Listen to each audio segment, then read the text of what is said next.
கிறிஸ்துவுக்குள் அன்பானவர்களே, உங்களை சந்திப்பதில் மகிழ்ச்சி அடைகிறேன். மீகா 7:19. அவர் திரும்ப நம்மேல் இறங்குவார், நம்முடைய அக்கிரமங்களை அடக்கி நம்முடைய பாவங்களை எல்லாம் சமுத்திரத்தின் ஆழங்களிலே போட்டு விடுவார். பிரியமானவர்களே, நம் தேவனாகிய கர்த்தர் நமக்காக இறங்குவதற்காக அவர் வருகிறார். ஒவ்வொரு நேரமும் நாம் தவறு செய்யும்போது தேவனாகிய கர்த்தர் துக்கப்படுகிறார். நாம் மனஸ்தாபப்பட்டு அவருடைய பாதத்திலே அவரிடத்தில் மன்னிப்பு கேட்கும்போது தேவனாகிய கர்த்தர் நமக்கு இரக்கம் செய்வதற்காக அவர் கடந்து வருகிறார். அவ்வாறு இறங்குகிற தேவன் நம்முடைய பாவங்களை எல்லாம் சமுத்திரத்தின் ஆழத்திலே போட்டு விடுகிறார். ஒருவேளை நாம் ஒருவருடைய பாவத்தை மன்னிக்கிறோம் என்றால் மன்னிப்போம், ஆனால் நம்முடைய உள்ளத்தில் அதை வைத்து கொண்டே இருப்போம்.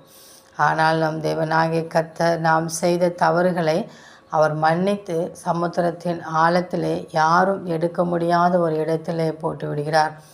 நாமும் அதை போன்று பிறருடைய குற்றத்தை மன்னித்து அதை அப்படியே மறந்து போய்விட வேண்டும். அதை திருப்பி நாம் அதை தோண்டி எடுக்காதபடி அவர்கள் மீது கசப்பான வார்த்தைகளையும் அவர்கள் மீது பாவமான காரியங்களையும் நாம் வீசிக்கொண்டே இராதபடி நம் தேவனாகிய கர்த்தர் நமக்கு முன்பாக அடிச்சுவடுகளை வைத்துவிட்டு போகிறார்.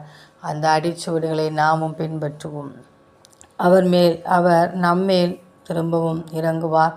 நமக்காக அவர் இறங்கி அத்தனை காரியத்தையும் அவர் செய்து முடிப்பார். எனவே ஒவ்வொரு நாளும் நாம் நம் தேவனுடைய பாதத்திலே நம்முடைய குற்றங்குறைகளை அறிக்கையிட்டு அவரிடத்தில் தினம் தினம் ஒப்புரவாகி அவருடைய பிள்ளைகளாய் காணப்படுவோம். அந்த தேவனின் அன்பு கரங்களை நாம் பற்றி கொண்டு அவரோடு கூட வாழ்வோம். ஆமேன்.